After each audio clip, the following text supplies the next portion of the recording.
If it's all about money, then all of us have missed it, because I don't think none of us millionaires standing right here. Now, I don't know. But if it was all about money, okay. Okay, I got you. You friend, buddy. Lotto. But brothers, please hear me. If we're going to leave a legacy, here's my whole thing. At the end of the day, what's going to be said about you? What's going to really be said about you? I just left a funeral just a couple of moments ago. And here's the thing that always hurts me at funerals. People that you never see show up at a funeral. People who you didn't see while you were living. And everybody talks about the accolades and everything that you did, and you know, your whole life goes through the screen in less than 10 minutes. The thing that always has been perplexing to me is to hear people talk about stuff, but they talk about nothing during the 3 minutes. If somebody's going to say something about us, it needs to be that these are they that turned the world upside down. I'm not looking for world fame or to be world known, world renowned, but here's what I'm looking for. I'm looking to take this corner and turn this corner upside down. I'm looking to train some young boys. I'm looking to train some young girls. Because see, if my son does not know what to do when he gets with a woman, then what he'll do is he'll disrespect your daughter. And so what I don't want my son to do is disrespect your daughter. I think Al has the youngest daughter that's out here, Elder Al.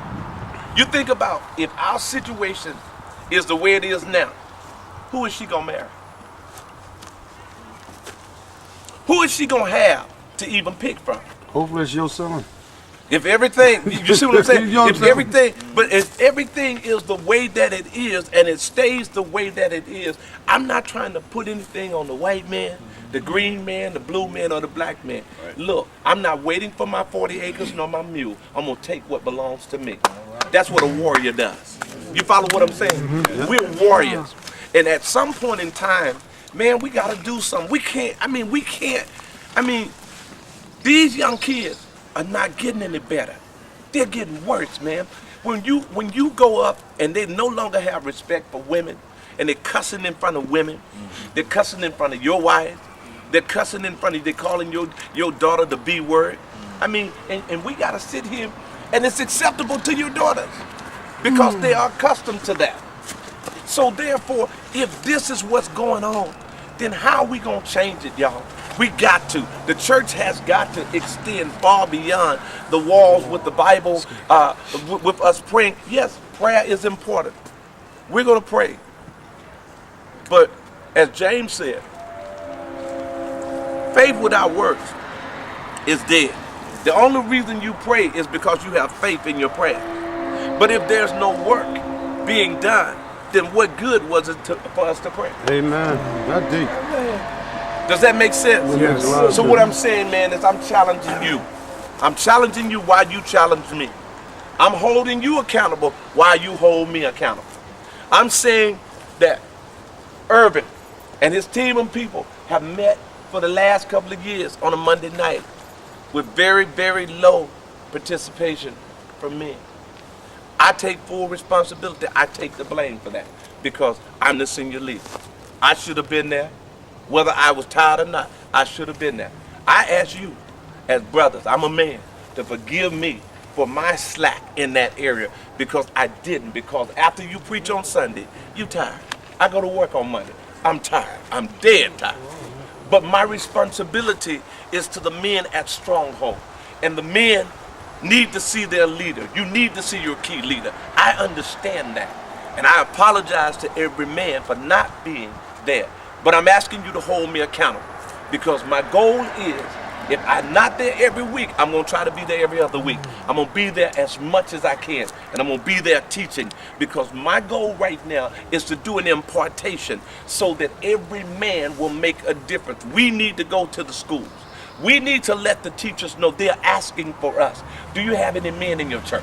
Are there any men that can come up here and just stand in the hallway, just sit in a classroom so that the young kids can see what a man looks like? This is what principals are asking me. Do you have anybody in your church that can take an hour? They don't have to stay here all day, just 1 hour out of their time and come and sit in a classroom so somebody can see what a man looks like. It's something about when we walk in a room. There's a level of respect that comes. This morning going up the mountain, every woman I saw, I spoke to her. Good morning, sister. Good morning, lady. You know, and they looked at me like, he's speaking. You know, and I'm watching other men go by, you know, and see, and if we don't think nothing of our women, then why should somebody else, man? Well, I mean, why should somebody else? I had, y'all have to forgive me. I've been getting in the flesh. I had a chaplain, a white chaplain, to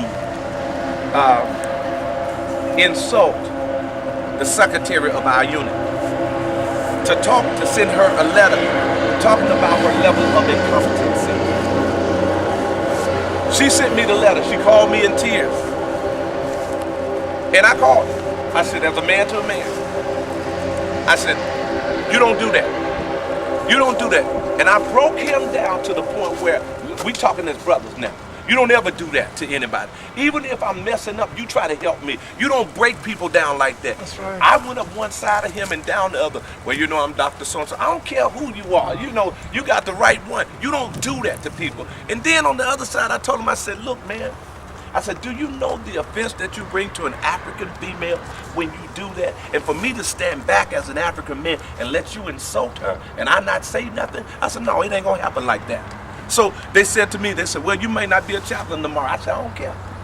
I really don't care. It ain't that deep for me, but I'm not gonna let you insult a woman in my presence and I not say anything. I'm sorry, I can't do that, y'all. Because see, it could have been your wife.